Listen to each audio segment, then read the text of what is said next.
ఏడాది పండుగగా నిర్వహించే మహానాడును టీడీపీ వాయిదా వేసింది. జూన్ 4న ఫలితాలు, ఆ తర్వాత ప్రభుత్వ ఏర్పాటు.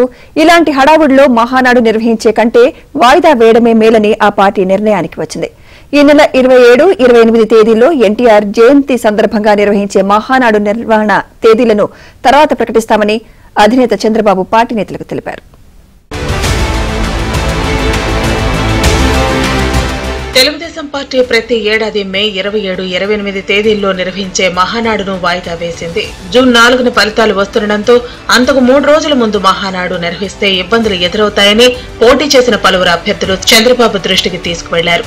ఆ తర్వాత నిర్వహించుకోవచ్చని చెప్పారు. గురువారం ఉదయం పార్టీ నేతలతో జరిగిన టెలికాన్ఫరెన్స్ లో టీడీపీ అధినేత చంద్రబాబు మహానాడుతో పాటు రాష్ట్రంలో జరుగుతున్న తాజా పరిణామాలపై చర్చించారు. మహానాడును ఎప్పుడు నిర్వహించేది త్వరలోనే ప్రకటిస్తామని నేతలతో చెప్పారు.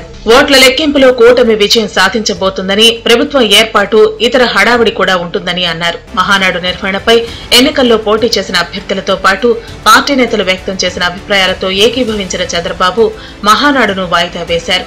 అయితే యథావిధిగా జయంతి వేడుకలు, పార్టీ జెండా ఆవిష్కరణ, రక్తదాన శిబిరాలు, ఇతర సేవా కార్యక్రమాలు కొనసాగుతాయని ప్రకటించారు. ఇదే సమయంలో రాష్ట్రంలో తాడిపత్రి, చంద్రగిరి, తిరుపతి, మాచర్లలో జరుగుతున్న హింసాకాండలో పార్టీ కార్యకర్తలు, నేతలు తీవ్రంగా గాయపడటంపై చంద్రబాబు ఆవేదన, ఆగ్రహం వ్యక్తం చేసినట్లు తెలిసింది. 2.5 సంవత్సరాల పాటు తాడిపత్రిలో డీఎస్పీగా వ్యవహరించిన చైతన్య ఆ తర్వాత రాజంపేటకు బదిలీ అయి మళ్లీ తాడిపత్రి వచ్చి జేసీ ప్రభాకర్ రెడ్డి అనుచరులు ఆయన కార్యాలయంలో కంప్యూటర్ ఆపరేటర్ గా పనిచేసే వ్యక్తిపై దాడి చేయడాన్ని తీవ్రంగా పరిగణించారు. అతన్ని ఎవరు పిలిచారో తెలుసుకోవడంతో పాటు అతను ఒక దివ్యాంగుడని, తలకు గాయం అయ్యే విధంగా హింసించడంపై కూడా కేంద్ర ఎన్నికల కమిషన్ కు ఫిర్యాదు చేయాలని పార్టీ నేతలను ఆదేశించారు.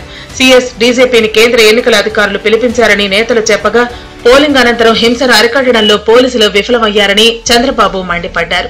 సంక్షేమ పథకాలకు నిధులు కూడా విడుదల చేయలేదని, అధికార పార్టీకి లబ్ధి కలిగించేందుకు సీఎస్ ప్రయత్నించిన విషయాన్ని పార్టీ నేతలు చంద్రబాబు దృష్టికి తీసుకువెళ్లారు. దీంతో తాను ఎవరిని మర్చిపోనని నేతలతో చంద్రబాబు చెప్పారు.